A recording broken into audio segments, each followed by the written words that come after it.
Um dos principais efeitos danosos dos esportes é o de infantilizar as massas, por meio de sua identificação simbólica com equipes ou atletas, os quais simplesmente não se importam minimamente com seus fãs, relação posto a estarem completamente integrados em uma indústria fetichista, como commodities, ou seja, meros produtos geradores de lucros para seus donos. Assim, as massas idiotizadas por meio de uma identidade artificial são levadas a se submeterem a todas as formas de paixões e exaltações por eventos os quais simplesmente não possuem qualquer efeito ou significação efetiva sobre sua realidade pessoal. As massas chegam a ser levadas mesmo à violência física, por conta de pseudas rivalidades construídas por ricos cartolas, e pela propaganda midiática. Temos claramente uma grande massa sendo dominada inconscientemente por um pequeno grupo de oportunistas, que os leva a acreditar em uma ideia de grupo totalmente equivocada.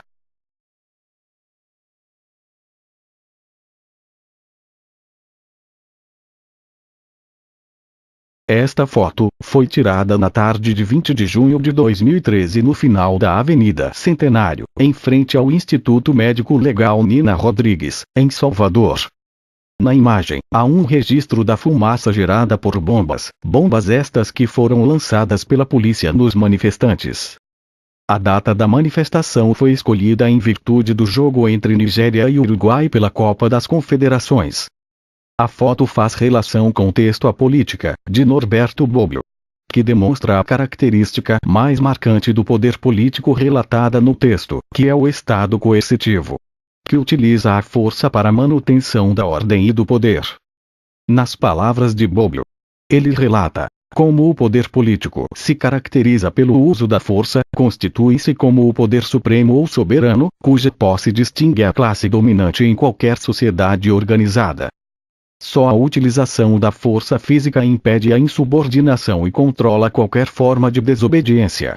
Da mesma forma, nas relações entre grupos políticos independentes, o instrumento decisivo de que um grupo dispõe para impor sua vontade a outro é o emprego da força, ou seja, a guerra.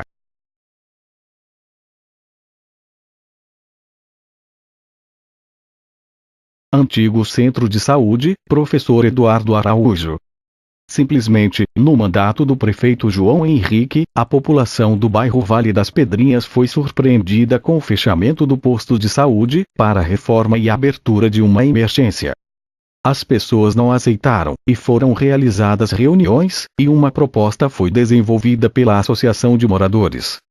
E com a ajuda de um abaixo-assinado, tentaram convencer de que o estacionamento era muito grande e somente carros de médicos e estagiários ocupavam o local, portanto, deveriam reduzir o tamanho e assim teria o espaço para emergência e posto de saúde.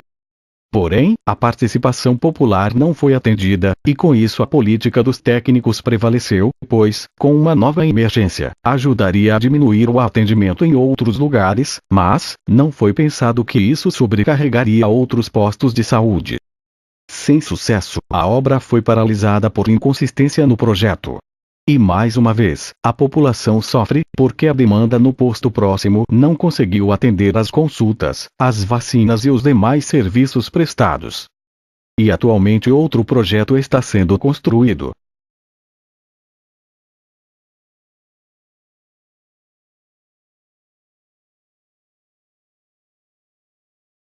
Através desta foto, poderíamos dizer que os pequenos grupos exercem uma forte pressão para o estabelecimento da comunicação. Dessa maneira, pensamos no processo grupal como uma permanente interação de capitais simbólicos. Portanto, de poderes simbólicos. Enfim, se não queremos continuar apenas com as ideias do senso comum, das relações de poder já existentes, regido na interação entre dominador e dominado, basta acreditarmos de que essas relações igualitárias podem ser levantadas e sustentadas pelo próprio indivíduo numa convivência respeitadora, partindo da individualidade de cada cidadão, onde precisaremos entender que isso resultará na sensação de que todos estariam contemplados pelo sistema, sem precisar negar o saber do outro, ou impedir a opinião do outro através de uma violência simbólica com o intuito de legitimar o próprio pensamento, ou até mesmo então, negar em favor do outro, deixando de viver em um desenvolvimento de um poder solidário e, com isso, apenas vivendo. Então, após todas essas reflexões, foi possível perceber como é necessário entender e aprender a conviver em coletivo, respeitando a ideia de que o eu é uma parte do outro para que se tenha sucesso em qualquer que venha a ser a tarefa a ser realizada em prol de um coletivo.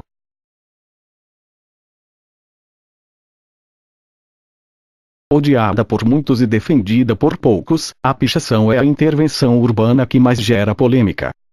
Tida como crime, previsto no Código Penal, a pichação é reflexo da árdua desigualdade social em todo o país. Do início dos anos 70 até os dias de hoje, jovens da periferia e alguns da classe média buscam expressar suas revoltas e ideologias ou simplesmente sair do anonimato através da pichação. Movidos pela adrenalina da violação e pela disputa de espaço na cidade, os pichadores querem trazer o caos. Muros, prédios residenciais e comerciais e igrejas são os principais alvos. A pichação sem nenhum fim social ou cultural não traz nenhum benefício para a sociedade, só deixa as cidades mais poluídas do que já são. Não devemos confundir pichação com a arte do grafite. Essa sim é autorizada e expressa alguma mensagem além de humanizar mais os ambientes públicos. A política do cidadão, quando aplicada de forma inteligente, pode criar um ambiente favorável a mudanças significativas na sociedade.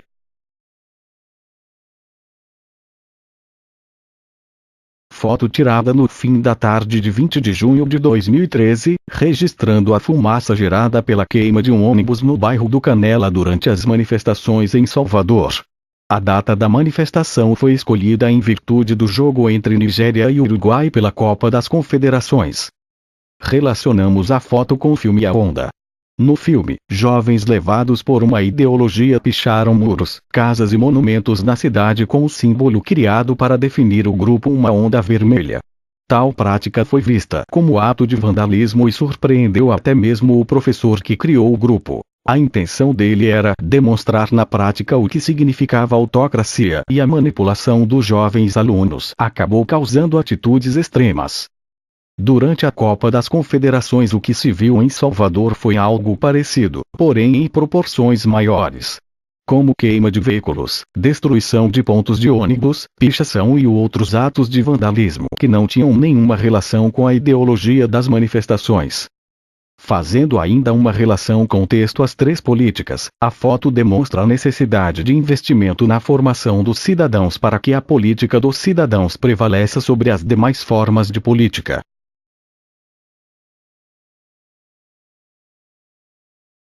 Podemos associar essa imagem à política dos políticos, porque mostra a indignação.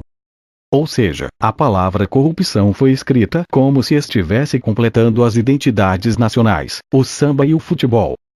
Ronaldo. Voltando à explicação, foi uma maneira de expor a revolta, porém, ao mesmo tempo um certo conformismo, como se fizesse parte da nossa cultura, essa forma de agir que faz vítimas.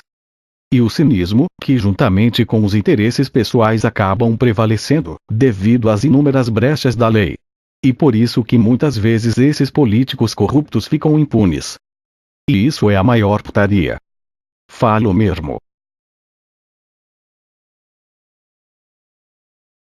Foto da Prefeitura de Salvador. Então, ao ver a prefeitura da nossa cidade, nos perguntamos: a quem ela representa? Seria ela a casa do povo, ou a casa da má política? Qual política nos incomoda? A política dos políticos encontra seu limite na ideia da política como arte do possível e do indicado, para falar com Bismarck. Seu terreno próprio é o do realismo ou pragmatismo político, no qual um certo tipo de cálculo e de frieza se superpõe à fantasia e à opinião. Uma de suas máximas poderia ser: não se faz política sem vítimas. Então, esta talvez seja a mais cruel das políticas, a política dos políticos, onde não se prioriza a ideia de uma verdadeira política, é uma política com pouca política. A cada dia, esta prática de governar vem se tornando mais comum por parte dos governantes, já que nela vale-se tudo em base de ilusões, deixando-se de lado o debate público. Então, chegamos a mais um ponto crucial para a ostentação desse governo por tanto tempo. Não é interessante incentivar um discurso, um diálogo, um debate público, porque, sem ele ficamos ainda centrados apenas nas nossas próprias suposições, sem buscar os fundamentos das obrigações, desconhecimento dos nossos deveres e vedados pela luta dos nossos direitos. Logo, o poder da criticidade dos indivíduos sustentadores deste modelo é enfraquecido, maquiado pelas poucas e falsas ações. Registro do evento de ambiência em uma empresa, que mostra um momento de reconhecimento do trabalho dos colaborados, que foram promovidos em virtude do atingimento das metas determinadas pela empresa. Apesar de ser considerada uma boa prática de reconhecimento, tais eventos são o registro de uma outra prática muito comum nas empresas, como por exemplo a criação de metas exageradas, que instigam a competitividade excessiva entre os trabalhadores e elevam os níveis de estresse nas relações de trabalho. Sobre o tema, o artigo As Novas Relações de Trabalho, de Tânia Franco, Graça Druck e Edith Silva, traz o seguinte trecho. A segunda dimensão concerne a organização e as condições de trabalho que, em todos os setores de atividades, têm se caracterizado pelas metas inalcançáveis e pelo ritmo intenso de trabalho favorecidos pelo patamar tecnológico da microeletrônica. A forte pressão de tempo somada à intensificação do controle ou da instrumentalização do medo à demissão conduzem à intensificação do trabalho. O aumento da competitividade também contribui para esta intensificação, além de, como veremos adiante, acarretar ressonâncias negativas para a sociabilidade e para a saúde mental.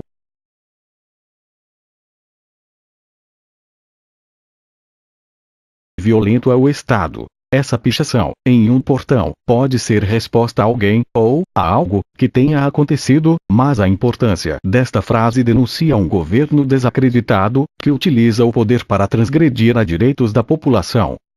Pode ser ligada à política dos políticos e ao texto A Política, como convivência construtiva.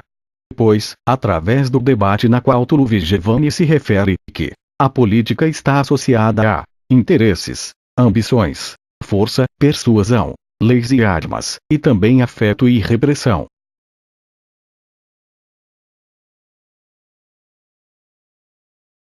De acordo com Norberto Bobbio, emprega-se o termo política, normalmente, para designar a esfera das ações que tem relação direta ou indireta com a conquista e o exercício do poder último, seja supremo ou soberano, sobre uma comunidade de indivíduos em um território. Portanto, a partir desta imagem, não incomum a nenhum de nós, paramos para pensar em como estamos acomodados com diversos problemas diante dos nossos próprios olhos, diariamente dia após dia, e qual tem sido a nossa resposta para com esse cidadão sofrido, necessitado de um olhar, de um acolho. Então, a política a partir das suas interfaces, nos proporciona a perceberem como as características da política desde a antiguidade, têm marcado nossa sociedade. Sociedade esta condicionada pelas relações de poder entre os indivíduos e grupo. Pensamos ainda em como, na grande maioria das vezes, nos limitamos a pensar na política como algo não fundamental, quando na verdade, todas as nossas ações, comportamentos e posições do nosso cotidiano, está relacionada diretamente ou indiretamente por alguma relação de poder, sejam elas entre governantes e governados, entre pais e filhos, e entre senhores e escravos. Como já definia a política de Aristóteles, caracterizando-as como as três principais formas de poder vinculadas a grupos, que se perdurou na sociedade. E é preciso mudanças, mas não somente da política, sendo que precisamos buscar os nossos princípios que por diversas vezes e razões ficam perdidos na nossa própria história. Precisamos de formação ética enquanto cidadãos, para que só assim, em conjunto com a ética dos políticos, possamos cobrar os nossos direitos perante uma política tão injusta e cruel nos dias de hoje. Foto registrada em 28 de novembro de 2013 na Avenida Vasco da Gama, após o temporal que alagou boa parte das ruas da cidade. A foto mostra o descaso do poder público com um problema corriqueiro na cidade de Salvador, que são os alagamentos e deslizamentos de terra, que ocorrem com a chegada das chuvas. E tal foto foi relacionada pela equipe com texto às três políticas de Marco Aurélio Nogueira, tentando demonstrar a diferença entre as políticas dos politiqueiros, que é uma versão extrema da política dos políticos, e a política dos cidadãos. A primeira, a política dos politiqueiros, visa a manutenção do poder a qualquer custo, enquanto a segunda, a política dos cidadãos, se concentra na busca do bem comum. Nesse sentido, destacamos o seguinte trecho. A política dos políticos, porém, está permanentemente submetida ao risco de uma contrafação. A qualquer momento, ela pode se converter em política dos politiqueiros, concentrada no truque, nas promessas, na luta entre facções e grupelhos, no eleitoralismo, em suma, na política miúda, parcial, corriqueira. Quando isso se dá, a política passa a usar como armas típicas a intriga, o conchavo, a simulação, o fato consumado, o golpe, deixando em plano secundário o debate público, os princípios, a coerência.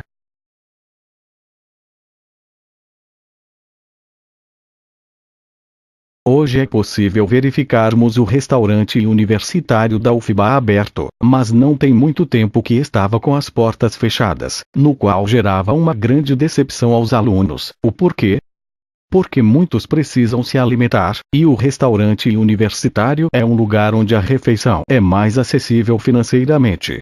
Essa fotografia possui vínculo com o texto que é grupo, porque mostra que a reabertura do restaurante aconteceu graças à tarefa explícita realizada por um grupo. E o conceito de grupo fica exemplificado, pois não foram todos os alunos que fazem refeições, e muito menos todos os estudantes da UFBA. E sim uma união com um número restrito de pessoas essas que dividiam o espaço e que possuíam uma articulação e comunicação mútua, a fim de realizar um objetivo em comum, objetivo este, que foi a reabertura do restaurante. E foi um sucesso, como diria a mamãe e o papai.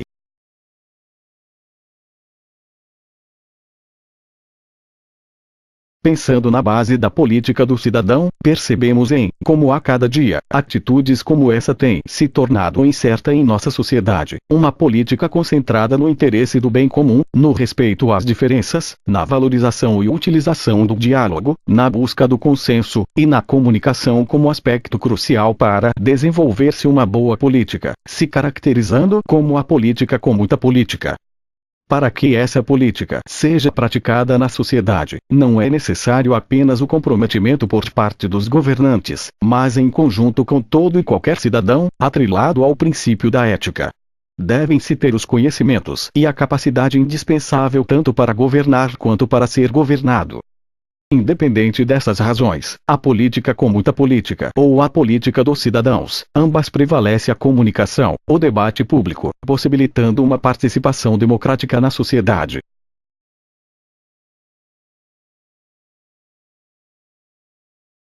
O registro desta foto é do jogo de futebol entre Uruguai e Itália, que ocorreu 30 de junho de 2013, pela Copa das Confederações. Relacionamos esta foto com o texto que é grupo, de Carlos Lisboa e Denise Vieira. Citando Pichon Riviere. Os autores trazem a seguinte definição de grupo: conjunto restrito de pessoas, que, ligadas por constantes de tempo, espaço, e que articuladas por sua mútua representação interna, se propõem a realizar de forma explícita e implícita uma tarefa, que constitui sua finalidade, interatuando através de complexos mecanismos de assunção e atribuição de papéis.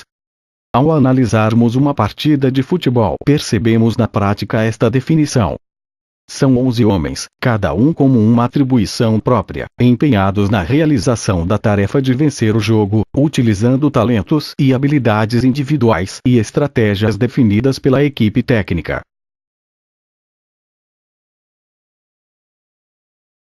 Esta foto foi tirada na Avenida Atlântica em Copacabana, em 27 de outubro de 2013 em um domingo, e trata-se de uma manifestação. Manifestação esta realizada por um grupo de idosos, que exigiam do governo serviços de saúde gratuitos, como teste de diabetes, aferição de pressão arterial e óculos de grau. E essa imagem nos reportou ao artigo As Três Políticas de Marco Aurélio Nogueira. No texto o autor define política dos cidadãos como a busca do bem comum, com respeito às diferenças e valorização do diálogo. Portanto, a foto em questão demonstra justamente isso, que é a mobilização de um grupo organizado de cidadãos na busca de um bem comum. Ou seja, na busca de serviços de saúde patrocinados pelo Estado. Essa ideia fica muito evidente no trecho. Na política dos cidadãos prevalecem o debate público e a participação democrática, caminhos pelos quais os cidadãos interferem em suas comunidades e deliberam a respeito de temas que não podem, nem devem, ser equacionados tecnicamente. Foto do Centro de Operações da Prefeitura do Rio de Janeiro, no bairro Cidade Nova, zona central da cidade. A foto foi escolhida para fazer uma relação com dois textos que foram discutidos em sala de aula. Que é o texto de nome A Política, de Norberto Bobbio, e o outro texto de nome As Três Políticas, de Marco Aurélio Nogueira. A relação com o primeiro texto está na própria definição que o autor coloca sobre política. Esfera das ações que tem relação direta ou indireta com a conquista e o exercício do poder último, seja supremo ou soberano sobre uma comunidade de indivíduos em um território. No caso da foto, a comunidade do bairro Cidade Nova, no território do Rio de Janeiro. O regime de governo implantado atualmente no Brasil é a democracia representativa, em que o poder das decisões políticas está nas mãos dos cidadãos. Ou seja, o povo expressa sua vontade através da eleição de representantes pelo voto direto, que se tornam responsáveis por tomar decisões em nome daqueles que o elegeram. Nesse contexto, podemos concluir que no Brasil há uma certa interação entre a política dos políticos e a política dos cidadãos, sendo que a primeira forma prevalece nos nossos dias. Tal interação é possível e, até mesmo, saudável, como o autor Marco Aurélio Nogueira descreve em seu texto As Três Políticas. A política dos políticos e a política dos cidadãos podem se combinar de diferentes maneiras e dar origem a outros tantos tipos mistos ou intermediários. As duas políticas são como as faces de uma mesma moeda, não vivem uma sem outra e alimentam-se reciprocamente. É porém verdade que as épocas históricas tendem a privilegiar um ou outro modo de fazer e viver a política. Épocas como a nossa, contaminadas pela racionalidade instrumental, são mais favoráveis à política dos políticos do que à política dos cidadãos.